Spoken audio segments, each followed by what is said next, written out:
So guys, ibubukod ko na yung mga 5 piso, 10 piso, saka piso para madali kong mabilang.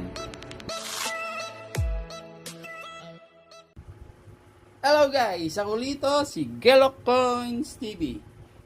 Alam mo na ba? Dapat alam mo. Eto guys, naipakita ko na to. Ito po ay year 2004. Tapos na tayo sa year 2004. Ito po ay napakaraming, di ba? Lahat ito common coins. Dahil ang pag-uusapan po natin ngayon, year 2005.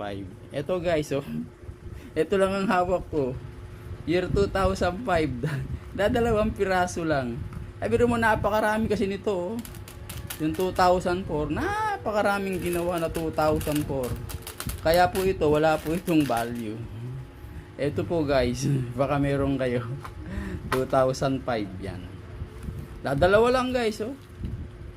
Tapos hindi pa maganda yung kondisyon. Ayoko namang linisin. Siyempre, pag nilinis ko, mawawalan siya ng mataas na value. Yan o, 2005, dadalawa lang. Magnetic to guys ha, magnetic. Ito pwede kong magnetin kasi dadalawa lang eh. Yan, dalawa lang yan eh. Yung mga 2004, ang dami nun. Mahirap magnetin yun. Ayan, magnetic po to guys. Didikit yan sa magnet. Oh, dumikit sa magnet. Magnetic po ito guys, 2005. Baka meron kayo. Malay nyo, makachamba kayo, 2005. Ito guys, ano to eh. Konti lang ang lumabas.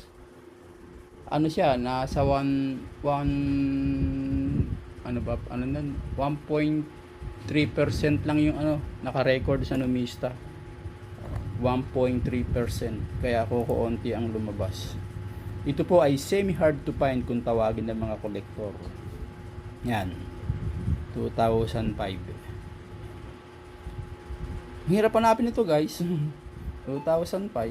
Pero ang naka-record naman sa numista 1.3%, 1.3 yata o 1.8. 2005. Dadalawa lang, oh.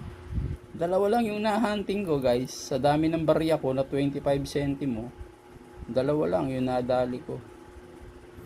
Ang hirap din pala to hanapin. Malay nyo, meron kayong ganito. Tapos message nyo ako. Di ba? Baka mamaya meron kayong ganito eh. 2005. Pag may ganito kayo guys, message nyo ako. Para madagdagan itong 2005 ko.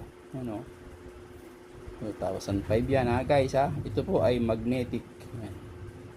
Dadalawa lang eh, mabira. Kahirap palang hanapin yan. 2005 na yan. Dadalawang piraso lang.